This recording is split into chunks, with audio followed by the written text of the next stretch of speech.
Welcome back, everybody. I am your host for this section. My name is Sarah Allen. I write on the Fair blog. Our next speaker is Charles Dike. He served in the United States Navy for 6 years from 1967 to 1973. Most of that service was on a submarine, so he is familiar with boats that are tight like unto a dish and concerns with CO2 buildup in those boats. He spent some time on a surface ship and was tossed about on the waves of the sea in storms and observed and experienced challenges involving seasickness in fairly large populations. Later, he enjoyed sailing on a small dinghy with a hole in the bottom, its functionality being unfamiliar to most Book of Ether readers. After being discharged from the Navy, he attended BYU and received an MSEE in 1984 while researching and designing integrated circuits. After retirement in 2015, he began writing technical papers, dealing primarily with the Book of Mormon. His first religiously themed article was A Comet, Christ's Birth, and Josephus's Lunar Eclipse. My presentation is entitled Observations on Jaredite Ships and Travel to the Promised Land, A Peculiar Journey. The Jaredite band is comprised of 24 multi-generational families. They are wealthy and well-educated. They're traveling with flocks and herds of horses and camels, among other animals. They likely have gold with them, and they are completely self-sufficient.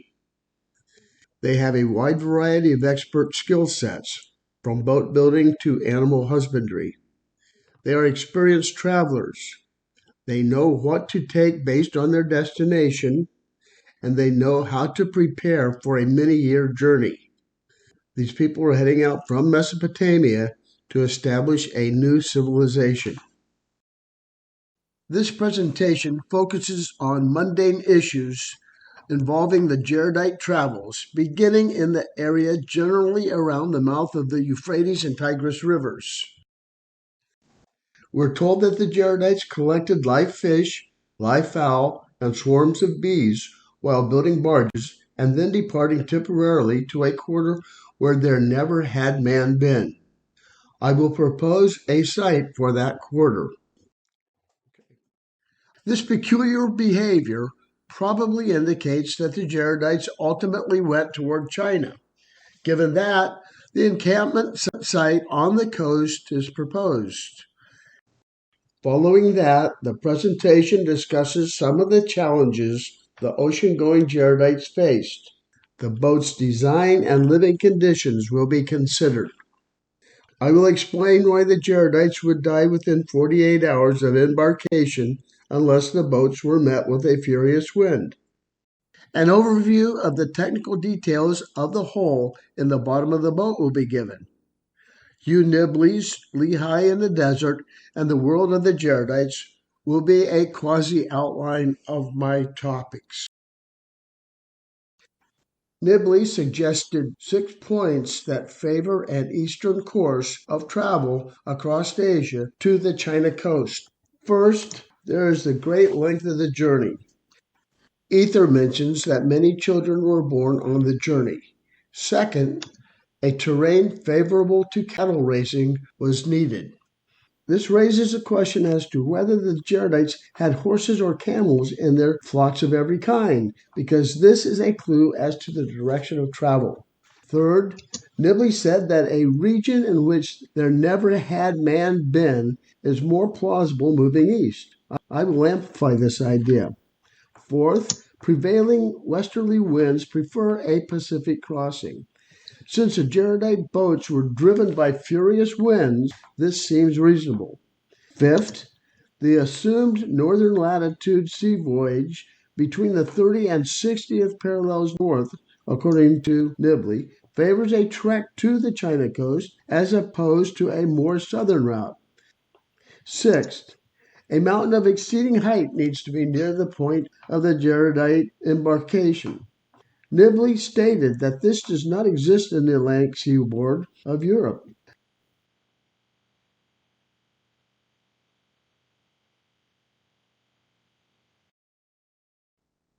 I add a 7th point.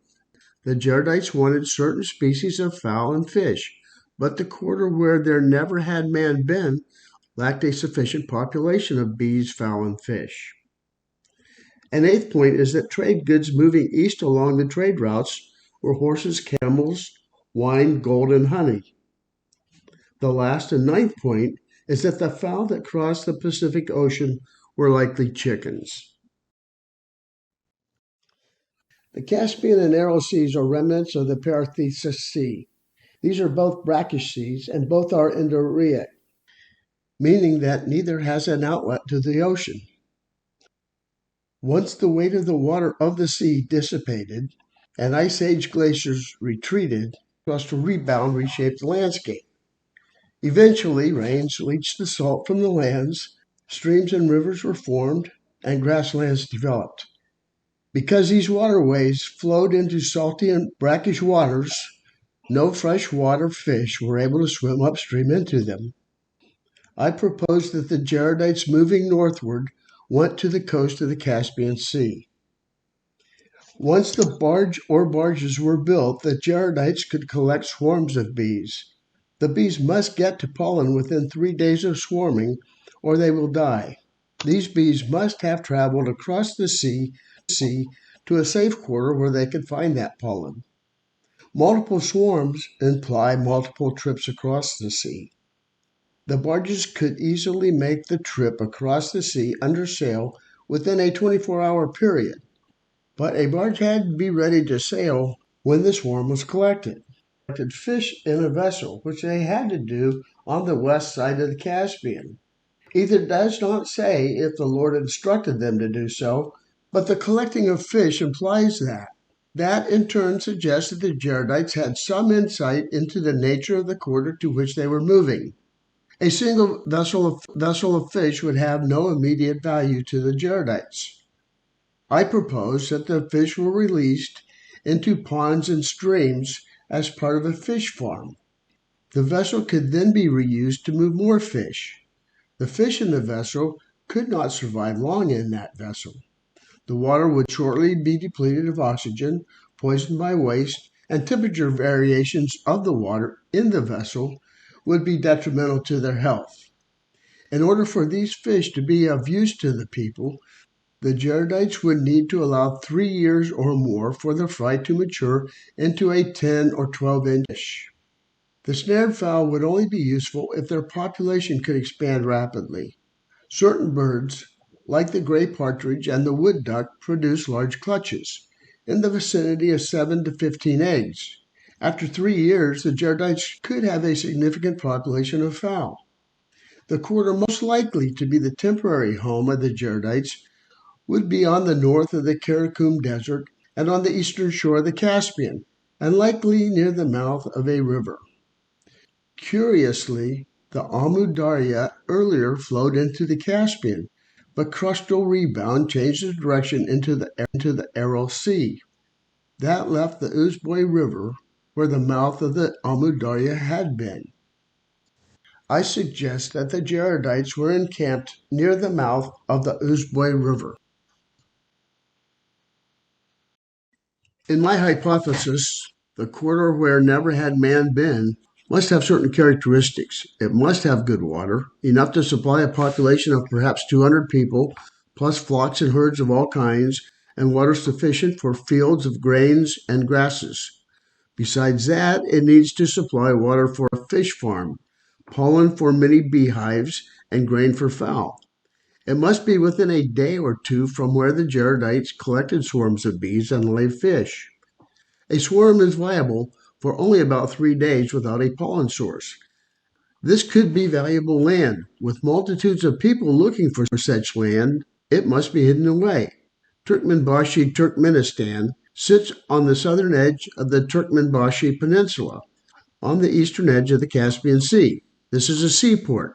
Until the 17th century, the Uzboy River flowed into that area and supported a riverine agricultural community.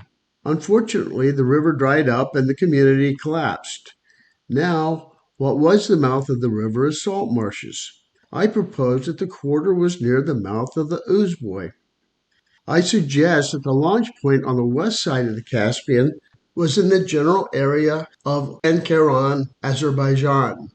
Lankaran is known for its beekeeping, fishing, grain farming, and cattle breeding. It is 240 miles by sea to their destination. It's not the shortest route, but one must launch from where the bees and fish are located. It is also at the end of what could properly be called a great valley, perhaps the Valley of Nimrod. The peninsula is protected from the north by the huge saltwater Garabagashko Lagoon. From the west by flat lowlands with little water for hundreds of miles. From the south by the Karakum Desert. And from the east from anyone without a boat. This meets all the requirements for the quarter. Here we see the geography of Turkmenistan, showing the Karakum Desert extending for hundreds of miles west from the Amu Darya toward the Turkmenbashi Peninsula. The land in the dark green is desert. It is at sea level or below sea level. The Uzboy River flowed into the Turkmenbashi Gulf to the south of the peninsula.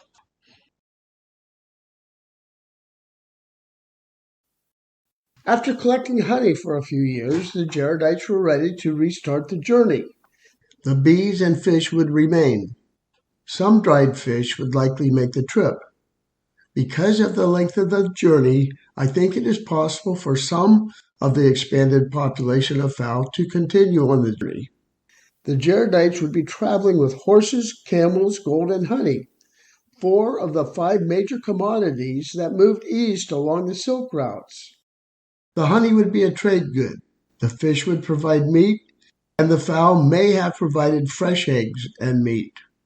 The Jaredites produced 3 unique commodities to further enable their trip to the Promised Land. Traveling slowly across Asia with partridges would require a sufficient quantity of fowl to ensure their genetic diversity. The Jaredites had a large enough group to move these fowl. The cities indicated in the diagram were oases. At the time of the Jaredites, most all of them existed as settlements, not what we would call full-fledged cities, but there was water there and they facilitated traveling. The solid green lines indicate what would later become the Silk routes. The dotted green line marks a caravan trail. Once the Jaredites moved to the mouth of the Amu Darya, they were on a path that led to the coast of China. To the right of the diagram is the city of Hotan. This city had 2 rivers, the Black Jade River and the White Jade River. The residents pulled the jade from these rivers and were trading it in what is now Beijing, 2 millennia before the Jaredites headed across Asia. If the Jaredites took the southern route along the Taklamakan Desert, then more than half of their journey had already traveled many times. The Yining and Aq routes probably served travelers at the same time and might have been somewhat easier routes for those passing through the Pamir Mountains. We only know that the Jaredites took many years to arrive at the seashore, and then they settled there for 4 years before they were instructed by the Lord to build the ocean-going boats. The brother of Jared went up on Mount Shalom, a mountain of exceeding height, to converse with the Lord about making 16 stones glow. Mount Huanggang is the largest mountain in the region at 7,080 feet, where I propose the Jaredites pitched their tents and called Moriankamer. There are other smaller mountains much closer to the shore, but it best fits the description of Shelem. Further, the coast between Guangzhou north to the mouth of the Yangtze River contains many natural harbors. I prefer the start of the Sea Voyage on about the 30th parallel north near Ningbo to allow the Jaredite boats of Taiwan and through the Ryukyu Islands chain. There were fowl on board the ocean-going boats. The best candidate for these would be domesticated red jungle fowl, the chicken. This is because the chicken is more productive than partridges and ducks. They were likely obtained from the indigenous people on the coast of China. The chicken reached Taiwan and the Philippines between 5,500 to 4,500 years ago from Southeast Asia, but had not arrived in Mesopotamia by Jaredite times. If the fowl on board were chickens, then the Jaredites most likely passed through China. In this regard, John Sorensen, in his Mormon Codex, suggests that the Olmecs had a word for chicken, and chicken bones have been found in classic Mayan sites. That these bones were found is strong evidence that a large part of chickens were purposely brought across the Pacific to establish them in Mesoamerica. This could only be done by a large ship of the nature of some later Chinese vessels, or at a much earlier date by perhaps the 8 Jaredite ocean-going vessels. What the flocks and herds mentioned in Ether 4 were, I don't know. Pigs would be a candidate. Whatever the Jaredites took with them would need to be prolific reproducers, but apparently the Jaredites did not move a sufficiently large body of these animals to produce a sustainable population, with the exception of chickens. In my opinion, the path for the boats would be through the East China Sea and then the Ryukyu Islands before reaching the open ocean. North of the Yangtze, the boats, driven by a furious wind, would have to deal with the large Japanese islands. This is about precisely what Hugh Nibley suggested in regard to the 30th parallel. The Book of Ether goes into some detail about the boats. They are light upon the water, they are tight like unto a dish, and their mode of propulsion is a continually blowing furious wind. This presentation will not discuss how the boats are lit. The brother of Jared is aware that they will perish in the boats if there is no way to get air. The Lord responds that they are to cut a hole in the top and in the bottom. If water enters the boat, they must plug the hole to prevent the boat from sinking. Ether 6:10 states, "And thus they were driven forth, and no monster of the sea could break them, neither whale that could mar them." The first impulse is to dismiss the statement as an unrealistic concern, but this was a danger for wooden ships. Marco Polo discussed the danger of a ship having an accident causing a leak. Quote, "Such as striking on a rock or receiving a stroke from a whale, a circumstance that not infrequently occurs." Unquote. The Jaredites recognized the precise hazard that the Chinese designed their ships around 3,500 years later. Ships injuring and killing whales is a continuing concern, where about 10 animals are known to be killed on the east coast of the United States alone each year. The text states that the Jaredites were attached to the boats for 344 days. I do not think they were continually at sea for that amount of time. It is my considered opinion that they traveled in 2 different typhoon seasons, with the intermediate time spent on some island in the North Pacific. I am an experienced sailor and share that opinion with Sea Captain Richard Rothery, who is far more experienced than I am. He has written an article entitled "Jaredite Journey by Sea." He cites storage space issues for that long of a time. I suggest also that the weight of these materials, especially the water, would cause the boats to ride low in the ocean, decreasing the sail area and increasing the drag of the water to the point where the boats would be in jeopardy of not being able to travel fast enough. To be clear, the freeboard is the sail area. These boats do not have physical sails. There is also the serious challenge to both the mental and physical health of the crew and animals over such a long deployment in damp conditions and rough seas. As an aside, the longest deployment of a nuclear submarine, the HMS Warspite, was 111 days submerged, a ship that produces its own air and water. The submarine could also dive to escape the rough seas, an option not available to the Jaredites. Garden hose nozzle attachments for liquid fertilizer use the same principle as carburetors and airplane wings.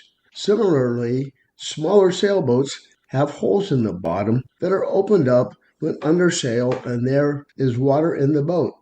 These are termed auto bailers or self bailers. These sailboats simply must be traveling over water at about 7 miles per hour to pull water out of the boat. For the Jaredites, the boats needed to be shaped such that the bow would always point away from the wind because a hole in the bottom would have been directional. The boat would sit high in the water, like a fowl, with its sides acting as a fixed sail. The boat, turning like a weather vane, would orient the hull properly. The hull would be what we would call a planing hull. From fore to aft, the bottom of the boat would have a slight convex curve. From side to side, the bottom would be essentially flat. At speed, the front of the boat would tend to rise. This in turn would reduce drag and allow the boat to perform better. A term for this is hydroplaning. This is basically how a 470 class racing dinghy works. The dinghy, with a 2-member crew, responds to a light breeze. A Jaredite boat, because of its size and weight, which I suspect to be in the range of 100 tons, would require a furious wind. For a reference, that's about the size of Christopher Columbus's Santa Maria. This is the Anderson-Elfstrom Super Mini Baler. It first appeared around 1960. It's designed to fit in the bottom of a 1/4-inch fiberglass hull. This is a unit one would expect to see in a 470 class racing dinghy. This is the smallest commercial baler produced. The deployed baler causes the flow of the water past the boat to change speed. This causes a differential pressure at the output of the baler. In turn, this pulls water out of the boat when that pressure is less than the input pressure of the baler. The first patent for a baler using these principles was issued in 1956. This is about 4,300 years after the Jaredites used this principle to cross the Pacific. Britton Reynolds Ward in 1995 at MIT experimented with improving the baler design for racing hulls and found that by removing the sides, the baler could remove more water at a significantly lower speed. When deployed, the baler would first pull water out of the boat, then the poisonous gases, finally air. There would be no trapped CO2 pockets because the specific gravity of CO2 is 1.5 times the specific gravity of air. This gas would suffocate and poison the crew, so it was critical that it be removed. The CO2 would drain to the bilge and out of the boat before clean air exited. All during this time, waste products could be dumped to sea through the hole. My calculations suggest that with a hole in the middle of the boat being perhaps 1.5 inches by 4 inches, the air would be completely changed 3 times every hour while the boat was traveling at about 7 miles per hour. The airflow amounts to about the equivalent of 2 average vacuum cleaners. The design is of utmost simplicity. All that would be needed beyond this would be a plug. My conclusions. The Jaredites temporarily settled east of the Caspian to prepare for the journey to the China coast. Swarms of bees produced honey for trade. Snared fowl, like partridges and ducks, rapidly populated the quarter and later provided food. The fish populated a fish farm and later, as dehydrated fillets, would serve as food on the Jaredite trek. The quarter where there never had man been was proposed to be on the Turkmenistan Peninsula. The Jaredites followed the trails to the China coast that later became the Silk Road. Chickens went aboard the ocean-going vessels. The ocean trip was probably done in 2 legs, for health reasons and the practicality of storage of water, food, and other necessities in the small boats. The hole in the bottom of the boats was critical for the survival of the crews to purge water, waste products, and prevent poisonous gas buildup. Finally, the Book of Ether was published 126 years before the first primitive self-bailer was patented by J. L. de Persia. This self-bailer technology was used 4,300 years before it was reinvented in the modern age. We can be sure of that because the Jaredites would not have survived without that technology as described in Ether. Thank you.